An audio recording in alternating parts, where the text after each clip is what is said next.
ప్రతిష్టలు ఏమైపోతాయి? సీతమ్మ జాడ కనిపెట్టగలిగినటువంటి వాడివెవరు? ఒకానొక నాడు నువ్వు అంజనాదేవి గర్భము నుండి భూమి మీద పడుతూనే పైన ప్రకాశిస్తున్నటువంటి అరుణారుణ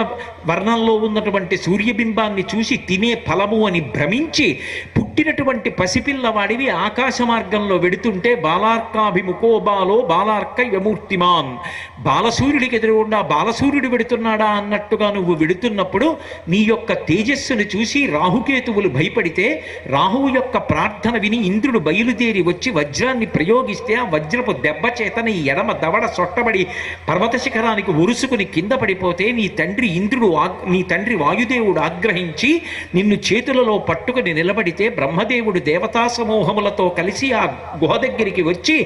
దేవతలందరూ లోకపాలకులు నీకు అపారమైనటువంటి వరములు ఇచ్చారు. బాల్యంలో నీకు అంత బలం ఉంటే మునుల యొక్క కార్యాల్ని పాడు చేస్తున్న